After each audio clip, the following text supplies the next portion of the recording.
सभी लोगों को नमस्कार। सोनू मोनू क्लासेस में आपका स्वागत है। आज हम आपके लिए लाए हैं एक नई क्लास जिसमें मैथमेटिक्स से संबंधित कुछ नई चीज़ें हम आपको बताएंगे।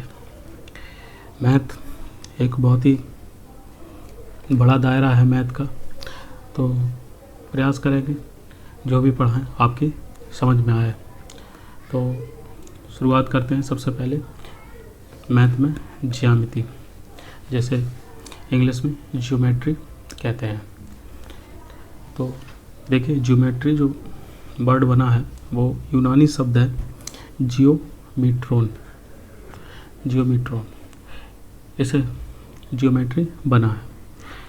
इतिहासकारों के अनुसार प्राचीन समय में ज्यामितीय अवधारणाएं संभवतः कला, वास्तुकला या शिल्पकला, 3 तरह की कलाएं बताएंगी। कला नॉर्मल, वास्तुकला या शिल्पकला इंग्लिश में आर्किटेक्चर, और भूमि मापन की आवश्यकता के कारण विकसित हुई। कई बार क्या होता था कि ज़मीनें होती थी या कोई बिल्डिंग बनानी है या किसी चीज़ की माप तोल करनी है, तो उसके लिए आवश्यकता पड़ जाती थी कि इसे किस तरह से माप करें। मापने का मतलब है इसको किस तरह से इसकी गणना करें। मान लो कोई सर्किल ही है, अब इसकी गणना किस तरह की जा सकती। तो एक व्यवस्था बनानी थी। या कोई खेत है, खेत का मतलब किलो आप समझते होंगे।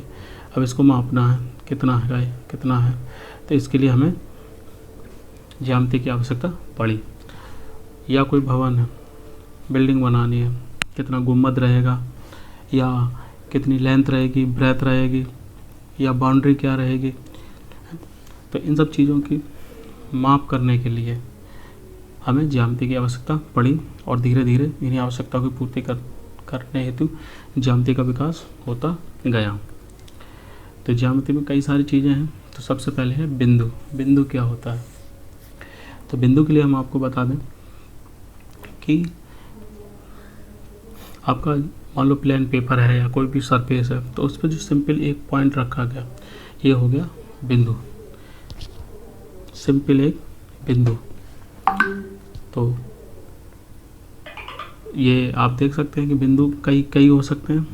एक पेज पर कई सारे बिंदु हो सकते हैं इस तरह से। तो बस यही बिंदु है, ठीक है। ये हमारा बिंदु से ये डिसाइड होता है कि हम किस पॉइंट पर खड़े हैं, या किस पॉइंट पर हैं, या कहाँ से हमें आगे बढ़ना है। तो उम्मीद है आपको बिंदु समझ में आया होगा। नेक्स्ट है इसी में रेखा खंड। क्या है? रेखा खंड। तो रेखा खंड के लिए कहेंगे, जैसे आपके पास कोई पेज है, ऐसे करके पेज हमने ले लिया। इसको अगर आप मोड़ दें, जब आप मोड़ेंगे और इसे पुनः खोलेंगे तो इस तरह से मान लो एक लाइन पड़ जाएगी बीच में। तो ये जो होगा यहाँ से ए से भी, तो ये इसका एक रेखाखंड कह सकते हैं इसको, कि ये एक रेखाखंड है। कई सारी रेखाएं होती हैं, तो उसमें कहते थे जैसे ए से बी ये एक रेखा है, और सी से डी ये एक रेखा है, और डी से ई ये एक रेखा है। आप देखें, अब इसको कोई रेखाखंड काटना हो तो यहाँ से यहाँ अगर काट लो, मान लो ये आ जाए ए डैश या बी डैश, तो ये क्या हो गया? एक रेखाखंड हो गया। ए डैश बी डैश किसका? ए बी का रेखाखंड हो गया। उम्मीद है आपको यहाँ तक समझ में आया होगा। इसके बाद आगे रेखा। रेखा क्या होती है? तो रेखा क्या होती है आप देखिए, वैसे इसकी परिभाषा के लिए कह सकते हैं कि कई सारे बिंदु बनाते चले जाओ अगर एक दिशा में, तो ये एक रेखा को जन्म देते हैं। आप देख सकते हैं रेखा मतलब मैंने बताया कि कई सारे पॉइंटों से मिलकर रेखा बनी होती है। और कई बार इसको हम लोग, जैसे यहाँ पर आप इस तरफ से आगे की ओर गए, ऐसे यहाँ पर एक पॉइंट दे दिया हमने P, और यहाँ पे एक पॉइंट दे दिया Q, और इस रेखा को हमने निरूपित किया किससे? L से, ठीक है।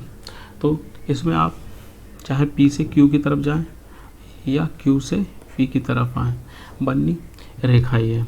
अगर आप P से Q की ओर आ रहे हैं तो इस रेखा को लिखेंगे ऐसे PQ, और अगर Q से P की तरफ आ रहे हैं तो इस रेखा को लिखेंगे ऐसे QP। जिधर से आएंगे उधर से एरो दिखा देते हैं इसके ऊपर। तो आप समझ सकते हैं रेखा क्या हो गई, कई सारे पॉइंटों का कलेक्शन अगर करते जाओ तो ये एक रेखा को जन्म देती है। इसके बाद आप आ जाओ प्रतिच्छेदी रेखाएं। प्रतिच्छेदी का मतलब है, रेखा का मतलब लाइंस और प्रतिच्छेदी का मतलब है इंटरसेक्ट्स। प्रतिच्छेदी मतलब इंटरसेक्ट्स या इंटरसेक्शन, ठीक है, इंटरसेक्शन।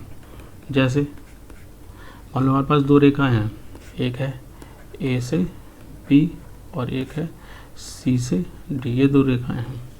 तो अब इनकी प्रतिच्छेदी रेखाएं, प्रतिच्छेदी रेखाएं कौन सी होंगी, ये तो नहीं होंगी। मान लो हमने यहाँ से ए से बी बनाया, ये हो गई हमारी प्रतिच्छेद ए से बी, और ये हो गई हमारी यहाँ से सी से डी। मतलब एक दूसरे को यहाँ पर इन्होंने क्या किया, इंटरसेक्ट किया। क्या किया, इंटरसेक्ट किया। तो ये हमारा ये पॉइंट जो निकल के आया ये होगा इंटरसेक्शन पॉइंट, और इसे हम कहेंगे प्रतिच्छेदी रेखाएं। तो ए बी और सी डी क्या है, प्रतिच्छेदी रेखाएं हैं, यानी कि इंटरसेक्शन एक दूसरे को काट रही हैं। इसके बाद अगली रेखा कौन सी होगी, समानांतर रेखाएं। अभी हमने आपको बताया था कि प्रतिच्छेदी रेखाएं क्या है, समानांतर रेखाएं, यानी कि पैरेलल, समानांतर के लिए होता है पैरेलल लाइंस। तो पैरेलल लाइंस के लिए हम लोग क्या करेंगे, जैसे एक रेखा है ए और बी और एक रेखा है सी और डी, ये दो रेखाएं हो गई। इसे हमने नाम दे दिया L1, क्योंकि रेखा को डिनोट करते हैं L से, तो ये L2। L1 का मतलब रेखा 1, L2 का मतलब रेखा 2। और आप इसमें देख सकते हैं कि ए और बी को कितना भी आगे बढ़ाते जाओ, ऐसे ऐसे ऐसे ऐसे आप बढ़ाते जाएंगे। मान लो ये ए है और ये बी है, और आगे बढ़ाते जाओ, और सी है, सी से डी रेखा ये जो रही, अब आप इसको कितना भी आगे बढ़ाते जाओ, ये किसी भी पॉइंट पे एक दूसरे को इंटरसेक्ट नहीं करेंगी और एक दूसरे के बराबर चल रही हैं। बराबर का मतलब ये है कि ठीक पैरेलल में चलती जा रही, इनके बीच की दूरी हमेशा सेम रहने वाली है। ये दो कंडीशन होती है पैरेलल रेखा की, एक तो एक दूसरे को काटे नहीं, और दूसरा इनके बीच की दूरी हमेशा सेम रहे। तो ये क्या कहलाती है, पैरेलल लाइंस कहलाती हैं। इसमें दो कंडीशन है, पहली तो एक दूसरे को काटे नहीं, बिल्कुल भी इंटरसेक्ट ना करें, और दूसरा इनके बीच की दूरी आपस में हमेशा बराबर रहे। तो ये क्या कहलाएंगे, पैरेलल लाइंस कहलाएंगे। कभी भी ये लाइन पैरेलल लाइन नहीं होंगी। ये जैसे आप ऐसे मान लो एक लाइन ऐसे खींची और एक लाइन ऐसे खींची, तो ये पैरेलल नहीं होंगी। ये यहाँ इधर अगर इन्हें आगे बढ़ाओगे तो ये ऐसे ऐसे आपस में कट जाएंगे, इंटरसेक्ट कर लेंगे, इनके बीच की दूरी हमेशा बढ़ती जा रही है आपस में, देखो। तो ये पैरेलल लाइंस नहीं होंगी। पैरेलल लाइंस वो होंगी जिनके बीच की दूरी हमेशा सेम रहे और एक दूसरे को ये कट ना करें। इसके बाद आप आ जाओ, अगला है किरण। किरण क्या होती है, रेज। नॉर्मली आप देखते होगे हमारा सन है यहाँ पर, सन, और ये सन से क्या है, प्रकाश हमारी तरफ की ओर आता है। ये अर्थ है, मान लो ऐसे करके चल के आता है, तो ये सीधा आता है। तो रे जो होती है हमेशा कैसे चलती है, सीधी रेखा में चलती है, वो कहीं भी बिना किसी ऑब्जेक्ट को जो मुड़ती नहीं। मुड़ने के लिए तो आप ग्लास लगा दोगे तो मुड़ जाएगी, बहरहाल नॉर्मल सीधी चलती है। किरण हमेशा सीधी रेखा में चलती है। तो अब जिस जगह से इसका ओरिजिन हो रहा है, ओरिजिन का मतलब जिस जगह से ये निकल रही है, तो उसे क्या कहेंगे, ओरिजिन पॉइंट। जैसे मान लो ये कोई रेखा है, सॉरी किरण है, यहाँ पे टॉर्च है, मान लो यहाँ पे टॉर्च है, और यहाँ से ये किरण निकली इधर की ओर, है ना, एक ये निकली, एक ये निकली, इसे बोल दिया ओ। और ये जो पहले वाली है ए बी और ये सी, तो आप देखेंगे तो ओ से बी ये क्या है, किरण है, क्योंकि यहाँ से ओरिजिन है इसका, इधर की ओर जा रही है। तो ओ बी क्या हो गई, एक किरण हो गई, ओ ए दूसरी किरण हो गई, और ओ सी तीसरी किरण हो गई। उम्मीद है यहाँ तक आपको समझ में आया होगा। Thanks all of you. आज के लिए इतना ही, जल्दी मिलेंगे आपको नेक्स्ट वीडियो में।